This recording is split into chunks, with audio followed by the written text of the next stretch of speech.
She smirks at the judge, a smile even like she's waiting for a dentist appointment, not a murder verdict that will decide if she ever sees freedom again. She had convinced herself the insanity defense would work. Her lawyers painted her as a victim of schizophrenia and a broken mental health system that failed her in her most vulnerable moments. Auditory hallucinations, they claimed, voices commanding her to kill. She couldn't control her actions.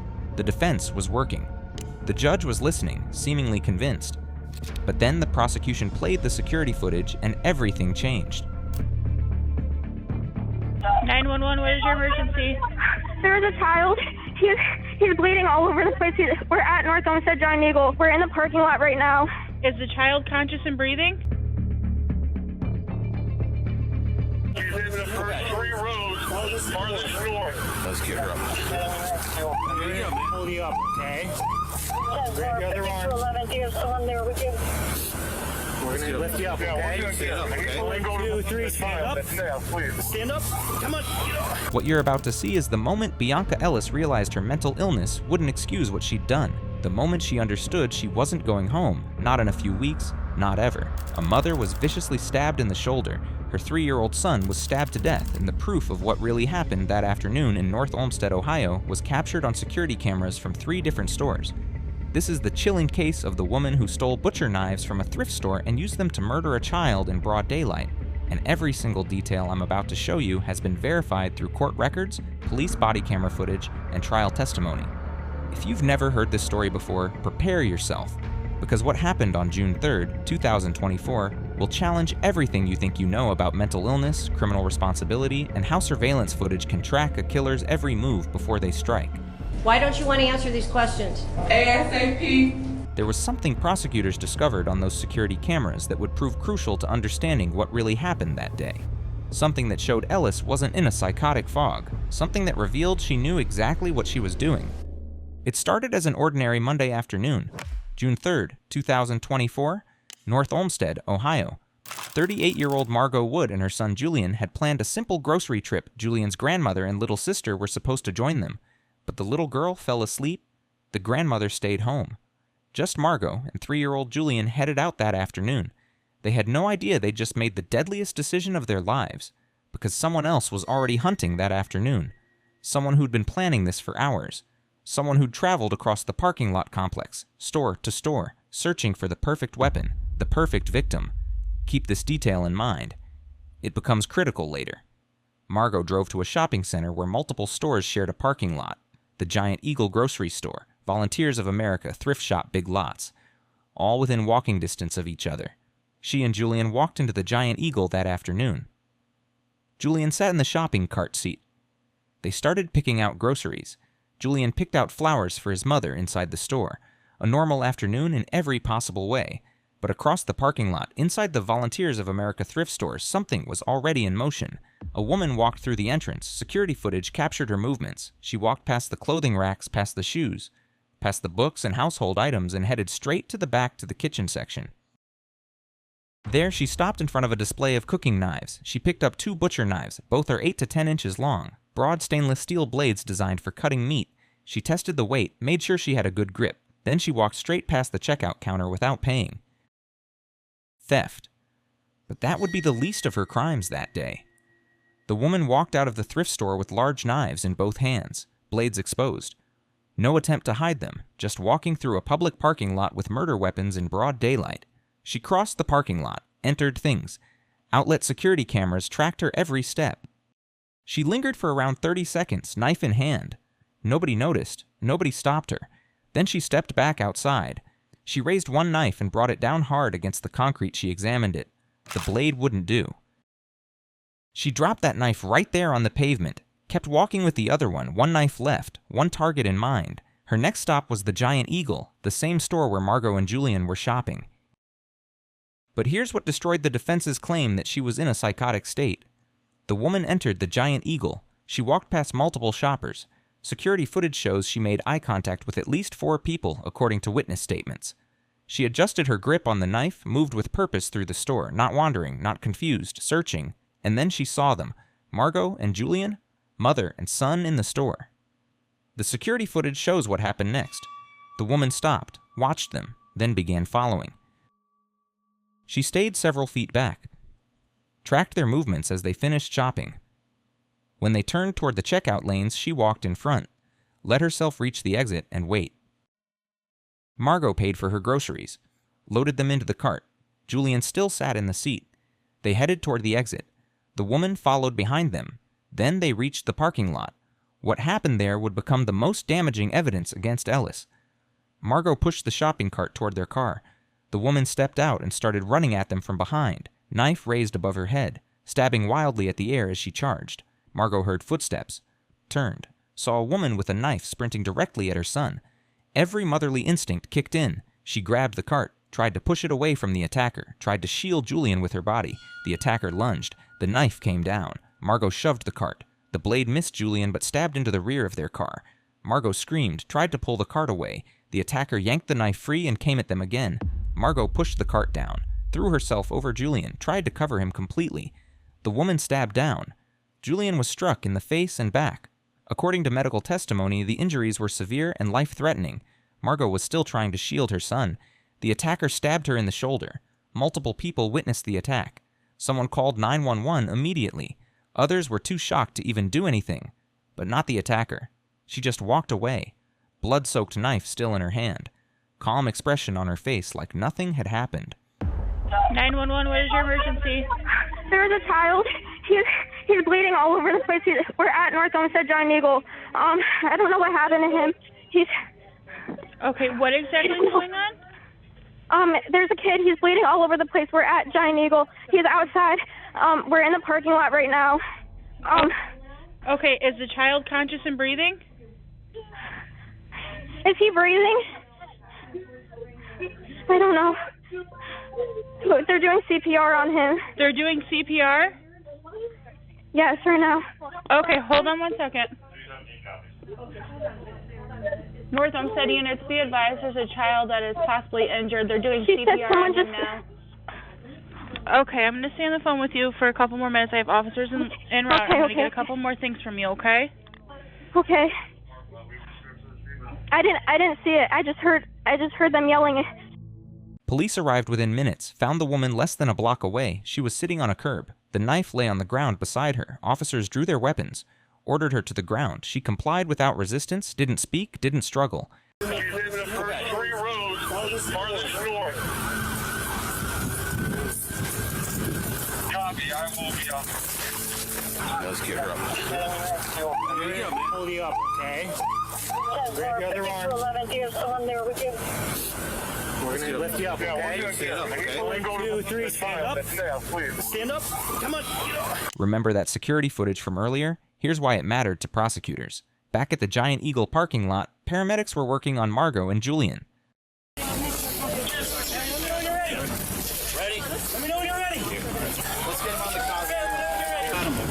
Get him on out. Go take him to a car right now. Hey, somebody go get him on. Margot was conscious and calling for her son. The shoulder wound required immediate medical attention. Julian had sustained critical injuries. Paramedics rushed both to the hospital. Witness reports were quickly taken. If you saw this, come to me. If not, you guys can clear the area. Yep. If you saw this, come to me. If you guys have nothing to do with this, go ahead and go home. Okay. Thank you very much. You saw? See this? We were sitting right over there. We heard her screaming instantly right now. So you didn't see the actual crime? see the actual crime. Thank you very much. Okay. Have a great day, okay? You got a key on your storm? Yeah. This. Tell them to go to the hospital. I'm on this side. I hear a scream. I look back, and she's just dead. Yep, write it down. You okay? It's not okay for anybody to see. All right. Doctors treated Margot's shoulder wound successfully, but Julian's injuries were too severe. Despite medical efforts, Julian Wood died at the hospital. A 3-year-old boy was murdered in a grocery store parking lot while shopping with his mother. The attacker's name was Bionca Ellis, 32 years old, diagnosed with schizophrenia 13 years earlier, and her history with law enforcement painted a disturbing picture that prosecutors would use to build their case. In May 2023, Ellis was arrested for stealing $100 worth of items from a store. She pleaded guilty to the lesser charge of unauthorized use of property, got 6 months probation, was required to complete a theft education program. She never showed up on a single day. a warrant was issued for her arrest, she disappeared. January 2024. Ellis appeared in Bakersfield, California. She attacked hospital staff and refused to leave. Police arrested her. According to court documents, she told officers she wanted to do something that would keep her in jail for at least 2 weeks. She never explained why. Then in February 2024, Ellis was back in Cleveland, staying at a homeless shelter. She told other residents she wanted to kill someone and eat them too. Police placed her in a psychiatric unit. She assaulted the hospital staff there. Somehow, she was released anyway, but what the defense didn't know yet was how much evidence prosecutors had gathered about Ellis's behavior in the weeks before the murder. May 2024, Ellis traveled to Kissimmee, Florida, showed up at the Saratoga Hotel. She'd purchased tickets online but had no money to pay for her room. She refused to leave. I wasn't here earlier. I'm kind of up to date on what's going on, but was she... So she was here earlier. She can't pay for the reservation. It started last night, but she went back on the property again.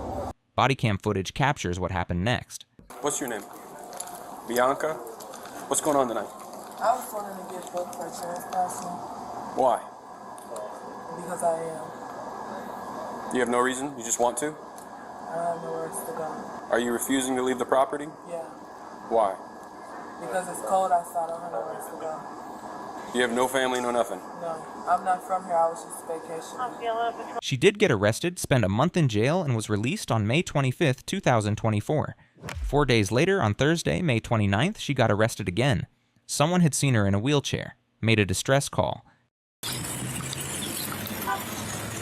You're okay though. Somebody called because they were concerned about you. Yeah, I kind of get lightheaded from my medicine. Are you feeling all right? No, I think the temperatures is getting to be just right. Okay. Do you have an ID on you just so I can tell them that you're all right? But when officers arrived, they found from her ID that she hadn't completed the theft education program. There was an arrest warrant for that. All right, Bionca, you know you got warrants. Girl, I don't know. They're probably for here, yeah. Yeah, so we gotta check on those, all right? You got anything crazy on you? No guns, knives, drugs, bombs, nothing like that? All right, I'm gonna check. Are you able to stand at all? Okay. Do you have any medical problems going on right now? No. It was used. Somehow she was freed at an unspecified time. Monday afternoon, June 3rd, 2024, she was back at the North Olmsted police station, still in the wheelchair. When she'd gotten arrested, the cops had taken some of her stuff, she claimed. Of course, that never happened, and she was promptly sent on her way, angry as she was. From there, her next stop was the Volunteers of America thrift store. Minutes later, she began walking towards the grocery store, abandoning her wheelchair along the way. That afternoon, she murdered Julian Wood. Think about that timeline for a moment. According to court records, Ellis had been diagnosed with schizophrenia in 2011. She was supposed to take medication daily. She hadn't been compliant for months before the murder. In the space of 9 years, Ellis had been hospitalized approximately 13 times for mental health issues. She has received treatment at the Murtis Taylor Community Mental Health Center since February 2023. Medical records showed Ellis had a history of hearing voices. Some told her to jump off buildings. In February 2024, she was admitted to a hospital where she made bizarre statements about everything from purity to NASA, espionage, and even dinosaurs. The first time she was hospitalized was in November 2015, when her mother admitted her for not taking medication. Ellis was having suicidal ideations as well as delusions about being raped and impregnated. From then until 2021, she'd been hospitalized 3 times for being off medication. Then, in February 2024, she was placed on psychiatric hold after calling the police and asking to be arrested for a murder conspiracy. She kept hallucinating and talking about the murder of El Chapo and the Mafia.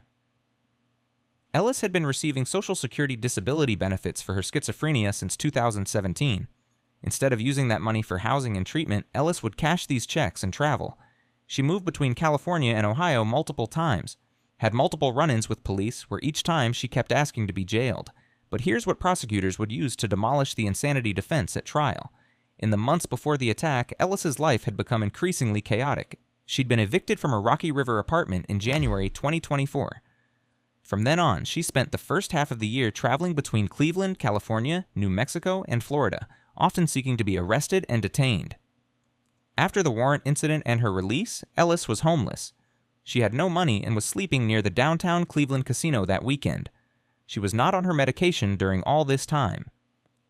For the 6 to 8 months before the murder, not a single family member had heard from her. Ellis believed she'd been raped and impregnated during this time. What happened to the child, she never said. But there were other children, 23 of them actually, whom she was thoroughly convinced she'd had when she was only in kindergarten. Ellis had committed a very great evil, but this was obviously a very troubled individual at the same time. Still, a 3-year-old had been murdered in cold blood. His mother would carry a physical scar and forever have emotional wounds that would very likely never go away. There had to be repercussions, justice had to be served, and yet there had to be delays first. Her first court appearance happened at Rocky River Municipal Court. She wouldn't say anything. Ellis also would not raise her head up when the judge spoke to her, nor when her bond was set at $1 million. Since the case was aggravated murder, it was bound over to the Cuyahoga County Common Pleas Court. Such felonies require a grand jury indictment. Ellis's irrational behavior continued. In fact, it escalated. When the judge would speak to her, she refused to acknowledge that she was being talked to or even answer any question. Miss Ellis? Thank you. Why don't you want to answer these questions? ASAP. By the third time the court tried to restart her arraignment, Ellis said she didn't want it read out to her. And when the judge actually did read it to her, Ellis turned to the camera and started smiling gleefully like this was some beautiful day. Julian's father, however, had some words. My name is Jared Wood, father of the deceased, husband of Margot. Your Honor, that day, 1 week ago, she took everything from us. There's nothing that could ever replace my son, or anything that my wife and I, or even our other kids, are going through. It's horrendous. And I really wish no bail, period, or extend it to the max limit possible that you can, at the very least. Just do whatever you can to keep this monster behind bars. Ellis's attitude could not stop what was coming. She got indicted on 9 counts.